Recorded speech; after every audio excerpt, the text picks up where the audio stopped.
Hi friends, welcome to Jaya's garden.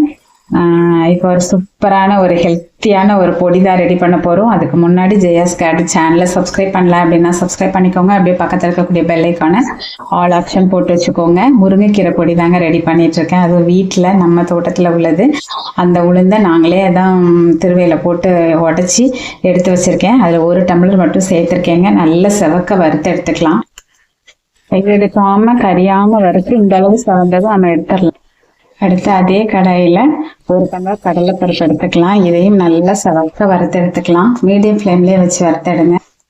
கடலைப்பருப்பையும் இந்த அளவுக்கு செவக்க நம்ம வறுத்துக்கலாம்.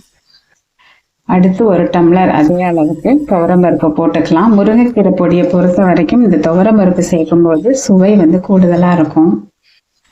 துவரம்பருப்பு நல்லா துவரம்பருப்பு வறுப்படும் போது நல்ல ஒரு ஃப்ளேவர் இருக்குது. எடுத்துடலாம்.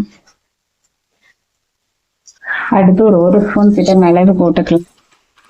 அதோடையே நம்ம ஒரு ஸ்பூன் கிட்ட எள்ளு படப்படப்பு பொரிஞ்ச உடனே நம்ம ரெண்டையுமே எடுத்துக்கலாம்.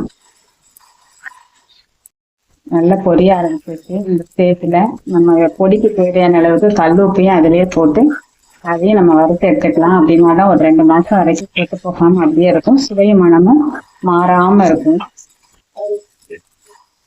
இது நீங்க முருங்கைக்கீரை சாதம் மாதிரி செய்யலாம். அதுக்கப்புறம் இட்லி தோசைக்கு சாப்பிடலாம், பொடி இட்லி சாப்பிடலாம். அப்புறம் உருளைக்கிழங்கு மாதிரி ஃப்ரை ஐட்டத்துக்கு போட்டுக்கலாம். சூப் மாதிரி செய்யலாம், துவையல் மாதிரி செய்யலாம். நிறைய ஐட்டம் செய்யலாம். ஹீமோகுளோபின் லெவல் இன்க்ரீஸ் ஆகும். நல்ல இரும்பு சத்து இருக்கிறதுனால முடி கொட்டாது, முடி நல்லா வளரும். இந்த மாதிரி செஞ்சு வச்சுக்கிட்டீங்க அப்படின்னாக்க. காரத்துக்கு தகுந்த மாதிரி வத்தல் எடுத்திருக்கேன். நீங்க உங்க காரத்துக்கு தகுந்த மாதிரி எடுத்துக்கோங்க. பூண்டு நான் முழு பூண்டு ஒரு பூண்டு ஃபுல்லா எடுத்துருக்கேன். இது லேசா ஹீட் ஆனா போதும், அதோட சேர்த்துக்கலாம். அவ்வளவுதான். லைட்டா ஹீட் ஆயிடுச்சு. இந்த டைம்ல நம்ம எடுத்துடலாம். இப்ப இது எல்லாமே சூடா தானே இருக்கு, ஒன்னா தானே தட்டி வச்சிருக்கோம். இதுக்கு மேலேயே நம்ம இந்த சூட்டுக்கு மேலேயே பெருங்காயத்தை போட்டுருவோம். இப்ப நான் முருங்கைக்கீரையும் கருவேப்பிலையும் கலந்துதான் வச்சிருக்கேன். நான் 2 days வீட்டுக்குள்ளேயே நனல்ல காய வச்சு வச்சிருந்தேங்க. தனித்தனியாக தான் காய வச்சேன். இப்போ நான் ஒன்னா எடுத்து சேர்த்துட்டேன். இப்போ 2 மடங்கு முருங்கைக்கீரை அப்படின்னா ஒரு பங்கு கருவேப்பிலை சேர்த்திருக்கேங்க. இப்ப நான் இது நல்லா காஞ்சதுனால லேசா ஹீட் மட்டும் பண்ணா போதும்.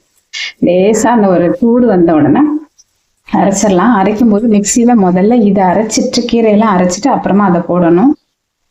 காஞ்சதுக்கு அப்புறம் நிறைய காய வச்சேன் நான். அதனால நான் அதை நல்லா காய வச்சு நொறுக்கி கம்மியா ஒரு பேக்ல போட்டு வச்சிருக்கேன். அதனால உங்களுக்கு முருங்கைக்கீரை தெரியாத மாதிரி இருக்கும். நல்லா நுணுக்கிட்டேன்னு வச்சுக்கோங்களேன் கையை வச்சு. ஹீட் ஆயிடுச்சு. இப்ப நம்ம அதை அப்படியே ஆஃப் பண்ணிட்டு நல்லா மணக்குது அரைச்சிட்டு வந்துடலாம். ஃபர்ஸ்ட் கீரையை நல்லா ஒரு சுத்திட்டு அதுக்கப்புறம் மற்றதெல்லாம் அரைக்கணும். கொஞ்சம் குறக்குறப்பா. இப்போ நீங்க இட்லி தோசைக்குன்னா கொஞ்சம் குறக்குறப்பா இருந்தா நல்லா இருக்கும் இல்லையா? அதனால கீரை குறக்குறப்பா இருந்தா நல்லா இருக்காதுல்ல. அதனால கீரையை ஃபர்ஸ்ட் அரைச்சிட்டு அதுக்கப்புறம் மற்றதெல்லாம் அரைக்கலாம். அரைச்சிட்டு வந்துட்டேங்க. இங்க பாருங்க, ரொம்ப மையாவும் இல்லாம ரொம்ப கடுகடுப்பாவும் இல்லாம இந்த மாதிரி அரைச்சிக்கோங்க. லைட்டா அந்த மாதிரி குருணையா. இது ரொம்பவே டேஸ்டா இருக்கும். சும்மா அதாவது கம்பல்சரி ஒரு நாளைக்கு சாதம் சாப்பிட போறீங்க அப்படின்னா ஒரு ஸ்பூன் எடுத்து அந்த ஒரே ஒரு வாய் சாதத்துல போட்டு நல்ல நல்லெண்ணெய் அல்லது நெய் விட்டு பிசைஞ்சு ஒரு வாய் சாப்பிட்டு அதுக்கப்புறம் அதை எது வேணாலும் சாப்பிட்டீங்க அப்படின்னா உங்களுக்கு அந்த நோய் எதிர்ப்பு சக்தி கிடைக்கும். அது மாதிரி இட்லிக்கு சாம்பார் வச்சாலும் சட்னி வச்சாலும் இந்த பொடியை டெய்லி ஒரு ஸ்பூன் சாப்பிடணும்னு கம்பல்சரி வச்சுக்கோங்க. நிறைய பேர் சொல்லுவாங்க, நாங்க வீட்டுல முருங்கைக்கீரை பொடியெல்லாம் எதுக்குங்க? முருங்கை மரம் எங்க வீட்டுல இருக்குது, பக்கத்துல இருக்குது. ஆமாங்க, எல்லா வீட்லயும் இருக்கும். ஆனா என்ன அப்படின்னாக்க இருக்கும், ஆனா என்னைக்காவது ஒரு நாள் தான் சமைப்போம். இது நமக்கு நிறைய முருங்கைக்கீரை செய்யறது பார்த்தீங்களா? அப்போ நம்ம டெய்லி எடுத்துக்கணும் வீட்டில் பொடி இருந்துச்சு அப்படின்னா அப்படி தோணும். அதனால கண்டிப்பா நீங்க இந்த மாதிரி வீட்டில் செஞ்சு வச்சுட்டு கம்பல்சரி டெய்லி இதை சாப்பிடணும் அப்படின்னு சொல்லி முடிவு பண்ணீங்க அப்படின்னா நோய் இல்லாத ஒரு வாழ்க்கை வாழலாம். சரிங்களா? சப்போஸ் உங்களுக்கு செய்ய கஷ்டமா இருக்குதுன்னு ஃபீல் பண்ணீங்க அப்படின்னா முருங்கை பவுடர், நம்மளோட ஜெயாஸ் ப்ராடக்ட்ல முருங்கை பவுடர் நம்ம இப்போ ஆட் பண்ணியிருக்கோம். ஸோ வேணும்னா நீங்க வாட்ஸ்அப்ல எனக்கு மெசேஜ் பண்ணி ஆர்டர் பிளேஸ் பண்ணிக்கலாம். ஓகேங்களா? கண்டிப்பா ட்ரை பண்ணி பார்த்துட்டு உங்களோட ஃபீட்பேக் சொல்லுங்க. பிடிச்சிருந்தா லைக் பண்ணுங்க, ஷேர் பண்ணுங்க, கமெண்ட் பண்ணுங்க, மறக்காம சப்ஸ்கிரைப் பண்ணி சப்போர்ட் பண்ணுங்க.